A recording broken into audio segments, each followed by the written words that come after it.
Okay, we learned about the basics of a terminal. Let's see what else we can do with it. You remember from our overview the word GitHub, the place where you store your code and collaborate with fellow engineers. We can integrate it in our terminal. How do we do that? Well, go to your terminal and type git version. Oh, sorry, it doesn't work. First thing, Git is a software and we need to install it on our computer. Now, how to install it is an exercise that I will ask you to do. How do you start? Simply go on google.com and type how to install Git and follow the instructions for the first result, the non-advertisement results.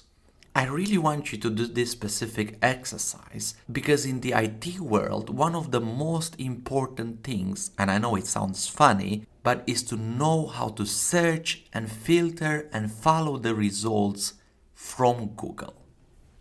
Once you have Git installed on your computer, you can go on your terminal and type git space -- version. Okay, so what happened? When you installed Git on your computer, Git was added to your list of commands that the operating system is recognizing. So now you can type git and then a git instruction like git init. This way of using Git is called a CLI, a command line interface. So let's create a folder called my first repo that will be our first Git repository. We will use the command make directory, my first repo, and now we will navigate to that repository. Change directory, my first repo. And in here, let's create a file called mytest.txt. Okay, so Git works by having a root folder. That folder and all its files and subfolders and so on will be included in the repository. So my first repo is the root folder in our case. And because this does not have any connection with Git at the moment, we need to establish that link. We can do so by typing git init. The response that you receive is very clear. An empty Git repository has been initialized at the path that you specified. So a folder has been created called .git within your root folder. This is automatically installed and managed by the Git software in order to track all the Git activity. Pay attention, it's a .something folder. That means by default it's going to be a hidden folder. Great. Now that we initialize the Git folder, let's step into proper Git functionality. What does Git actually do? Git stores and versions files. That means that Git keeps versions of the files that you are working with. Whenever the file changes and you tell Git to, Git will store another version of that file while keeping a record of the old one as well, in case you will want to go back to it. But in order for Git to do that, we need to follow a process. Let's start with a Git command that is a key one, git status. It tells us that we are on branch main and that there are no commits yet. We will talk about that in a second. Then it tells us that there is an untracked file called mytest.txt. Whenever you get stuck in Git, start with the git status command. It clearly tells us that our file is untracked. That means Git does not track it. We can tell Git to start tracking it by typing git add plus the name of the file.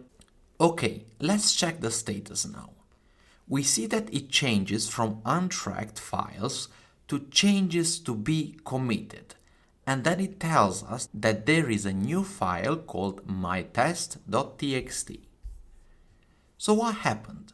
We told Git that we have a new file and to track this change. The way Git works is for every step in tracking changes, there is a commit. A commit is a name for a milestone or a point in time. For a commit, you have to specify a message through which you could easily identify the work or the changes that have been done at this particular time. So let's run for our case git commit -m and the message we want to specify. Edit an empty file for testing is our message in this case. Okay, let's do another git status. It should tell us on branch main, nothing to commit, working tree clean. Now let's change something to our file. And then git status again. It shows changes, not stages for commit, and it tells us the file mytest.txt has been modified. The process for a change is the same. You want to add a certain change to a commit, you have to run git add and the name of the file. You want to commit or say I want a milestone at this point, you have to run git commit -m and your message. Let's do it. Git add mytest.txt and git commit -m adding some words to the file. Awesome! But how is this an online repository? Did it create something online? Good question. Not yet. For that we need to run the final command, git push. We have an error. It tells us that there is no configured push destination and that we have to configure such, and it tells us how to do it. So we have done the local part on our laptop, but we have to choose a destination where these files and changes will actually be stored. We have quite a number of options and platforms for doing so. Among the most popular are GitHub or GitLab. Let's take the GitHub route for an example.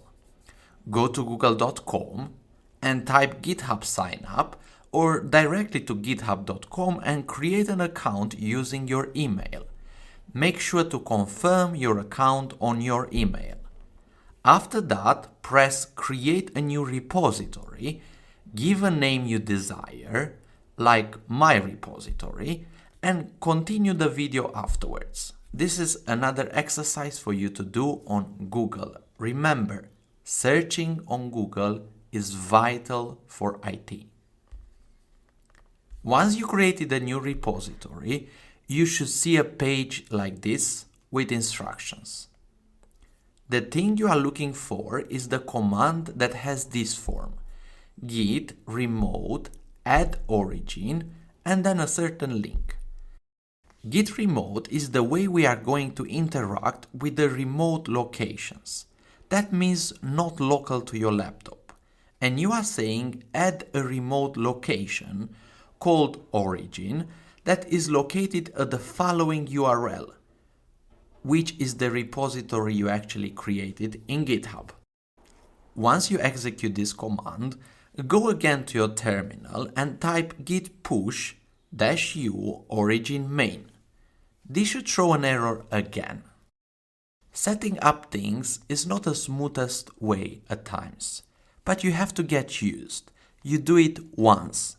The problem is that GitHub has a security check based on SSH keys.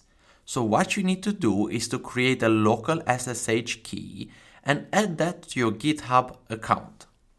When you install Git, another CLI command line interface has been installed called SSH-keygen.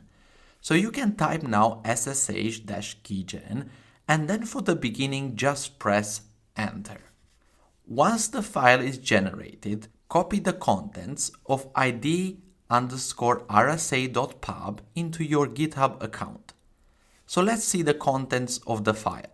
We are going to use the cat command, which displays the content of a file in a terminal. Then we copy the text, we go to our GitHub account settings, SSH and GPG keys, press new SSH key, type a title for your key, then paste the key in the key field. Then press add SSH key. Just follow these steps blindly for now, and later you'll understand more about SSH keys. Now let's return to our terminal and let's try again to do our git push. Git push -u origin main. Awesome, it worked. It told us that our files have been pushed. Pushed where? To our GitHub online repository. Let's check. We go to our browser, we refresh the page, and here we see our files. And together with a number of features in here, like the commits we have, and the time when it was committed. You could even revert to a previous version of the file and track every change that ever happened to a file. Not advisable, but you could even change a file from within GitHub interface. Let's do it. Okay, back to our terminal. We have briefly seen what GitHub is about. We are going to explore a few more commands before we are done. First of all, we have done a change to our browser. In order to import any changes that we have not done locally, we have to do a git pull command, and our local state will be in sync with the remote state. Awesome! Let's do another git status. This time we see on branch main and that our branch is up to date with origin main. In this video we didn't explain anything about branches, but we will tackle that in another episode, together with branching strategies. For now, let's do a quick recap. We said that Git is a software which can be installed on a certain machine. Upon installation, a CLI is available for you to execute commands in your own terminal. Git works with a root folder, which can be initialized through git init. Once we do a git init, we call this folder a git repository.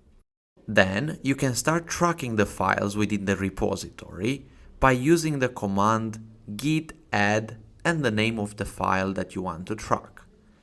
To add a milestone or a point in time for your file, you have to run the command git commit -m and the message that you want to add for that specific commit.